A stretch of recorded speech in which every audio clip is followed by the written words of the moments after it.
Hi friends, welcome to market mastery. आज हम जानेंगे टाटा टेक्नोलॉजीज के आईपीओ के बारे में। ये साल का one of the most anticipated IPO में से एक होने वाला है और टाटा कंपनी खुद ये 20 साल बाद अपना कोई आईपीओ निकालने जा रही है। तो ये बहुत एक्साइटिंग आईपीओ होने वाला है और मार्केट भी इसके लिए काफ़ी ज़्यादा एक्साइटेड है। तो सबसे पहले हम जानेंगे कंपनी के बैकग्राउंड एंड बिजनेस मॉडल के बारे में, IPO details and offerings, financial performance, growth potential और फिर जानेंगे हम स्वॉट एनालिसिस के बारे में।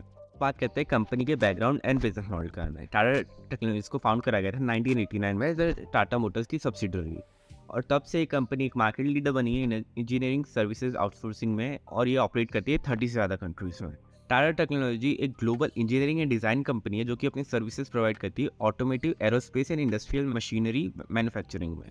टाटा टेक्नोलॉजीज का मार्केट शेयर आता है 5% और टाटा टेक्नोलॉजीज में सिग्निफिकेंटली ग्रो कर सकती है और ये मार्केट फ्यूचर में $300 बिलियन तक का हो सकता है। और एक कंपनी सक्सेसफुल रही है क्योंकि इस कंपनी का काफ़ी अच्छा ट्रैक रिकॉर्ड रहा है। ऑब्वियसली टाटा की ग्रुप की कंपनी है तो अच्छा ट्रैक रिकॉर्ड रहेगा ही और ग्लोबल प्रेजेंस भी काफ़ी अच्छी थी और इस कंपनी ने इनोवेशन पे बहुत ज़्यादा फोकस करा है।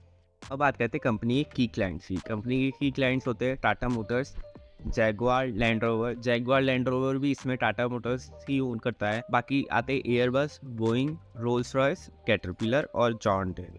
ये इस कंपनी के मेजर पार्टनर्स हो जाते हैं जिन पे कंपनी का most of the revenue depend करता है। अब बात करते हैं आईपीओ डिटेल्स एंड ऑफरिंग्स की। आईपीओ की डेट तो अभी सामने नहीं आई है लेकिन इसकी फेस वैल्यू आई है ₹2 और ये आईपीओ पूरा ओएफएस होने वाला है, ऑफर फॉर सेल होने वाला है। मतलब जो कंपनी पैसे रेस करेगी वो टाटा टेक्नोलॉजीज के पास नहीं जाएंगे, इसके प्रमोटर जो कि है टाटा मोटर्स, इसके पास जाएंगे सारे पैसे। तो इस बात का जरूर ध्यान रखिएगा। और इशू साइज होगा 95 मिलियन शेयर्स का और ये बुक बिल्ड इशू होगा और ये बोथ एनएससी और बीएससी दोनों पे लिस्ट होगा। इसमें आईपीओ रिजर्वेशन काफ़ी स्टैंडर्ड होगा। क्यूआईबीज के लिए 50% रिजर्व करा जाएगा, 15% एचएनआईज के लिए और 35% रिटेल इन्वेस्टर्स के लिए। इसमें प्री इशू शेयर होल्डिंग रहेगी प्रमोटर की यानी कि टाटा मोटर्स की 87.58%। अब बात करते हैं कंपनी की फाइनेंशियल परफॉर्मेंस के बारे में। कंपनी के टोटल एसेट्स 2020 से 2500 करोड़ से 4600 करोड़ हो गए। टोटल रेवेन्यू बढ़ के 2800 करोड़ से 3000 करोड़ हो गया है और प्रॉफिट आफ्टर टैक्स भी 250 करोड़ से बढ़कर 400 करोड़ हो गया है, जो कि काफ़ी अच्छे नंबर्स आते हैं। तो कंपनी की फाइनेंशियल परफॉर्मेंस तो काफ़ी अच्छी रही है। अब बात करते हैं इंडस्ट्रियल मार्केट एनालिसिस की। इंडस्ट्रियल मार्केट एनालिसिस में आ जाएगा ग्रोथ ऑफ ऑटोमेटिव इंडस्ट्री। जैसे जैसे ऑटोमेटिव इंडस्ट्री ग्रो होगी और आप देख सकते हैं ईवी रेवोल्यूशन भी अभी चल ही रहा है, तो जैसे जैसे ग्रोथ होगी कंपनी की वैसे ही डिमांड भी बढ़ेगी इंजीनियरिंग सॉल्यूशंस के लिए और नए नए पार्ट्स चाहिए रहेंगे, नए नए इनोवेशन चाहिए रहेगी एफिशिएंट इंजीनियरिंग सॉल्यूशन के लिए, जो कि टाटा टेक्नोलॉजीज प्रोवाइड कर सकता है। और ग्रोथ ऑफ एरोस्पेस इंडस्ट्री में भी सेम, जैसे जैसे एरोस्पेस इंडस्ट्री ग्रो होती जाएगी डिमांड फॉर इंजीनियरिंग सोल्यूशन भी ग्रो होती जाएगी और वो टाटा टेक्नोलॉजीज प्रोवाइड कर सकते हो। अब देखते हैं कुछ फैक्टर्स जो कि टाटा टेक्नोलॉजीज को फ्यूचर मार्केट शेयर में कैप्चर करने में मदद कर सकते हैं। सबसे पहले तो कंपनी का स्ट्रॉन्ग ट्रैक रिकॉर्ड। कंपनी 1989 में इनकॉर्पोरेट हुई थी।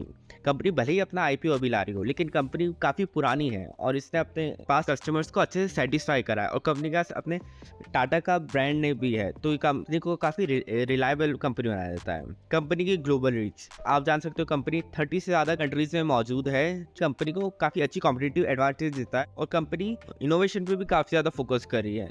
अब बात करते हैं टाटा टेक्नोलॉजीज की क्या क्या स्ट्रेंथ है। सबसे पहले तो strong focus on customer satisfaction और commitment to quality, culture of innovation और strong track record of delivering on time and within budget.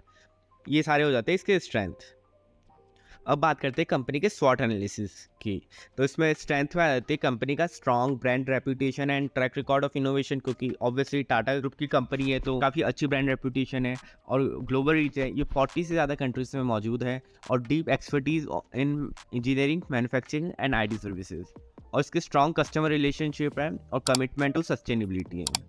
और अब बात करते हैं अपॉर्चुनिटीज़, क्या क्या इसका फ्यूचर अपॉर्चुनिटीज़ है। ग्रोइंग डिमांड है इंजीनियरिंग एंड मैन्युफैक्चरिंग सर्विसेज में और ये एक्सपैंड भी कर रही है न्यू मार्केट्स में और नई टेक्नोलॉजीज को भी कॉन्स्टेंटली डेवलप कर रही है। ये नए नए कस्टमर्स को भी एक्वायर कर रही है। अब बात करते हैं कंपनी के वीकनेस के बारे में। कंपनी के हाई नंबर ऑफ एम्प्लॉयज़ है जो कि 11,000 से ज़्यादा एम्प्लॉयज़ और lack of focus on some emerging. मतलब कंपनी कुछ इनोवेटिव सेक्टर्स में तो इन्वेस्ट कर रही है लेकिन कुछ इनोवेटिव सेक्टर्स में वो लैक भी कर रही है, तो ये आप देख सकते हो। और कंपनी का मेजोरिटी ऑफ द रेवेन्यू जो आता आता है वो कुछ ही कस्टमर से आता है, लेकिन ये इतना वीक पॉइंट नहीं होता है क्योंकि जो कंपनी से इसका आता है वो उसके बहुत अच्छे रिलेशनशिप है। जैसे कि Tata Motors, land rover, Jaguar, वो तो इस टाटा ग्रुप की खुद की कंपनी है, तो ऑब्वियसली वो हमेशा टाटा टेक्नोलॉजी से ही अपने इंजीनियरिंग सॉल्यूशंस रहेंगी। और टाटा ग्रुप के बोइंग और एयरबस से भी काफ़ी अच्छी रिलेशनशिप है।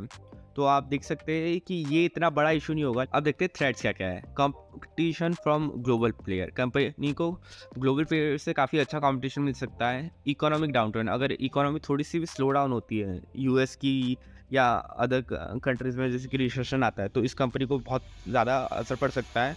और चेंजेस इन टेक्नोलॉजी, अगर कंपनी इनोवेट नहीं कर पाती फास्ट तो कंपनी को काफ़ी डाउन टर्न भी देखना पड़ सकता है।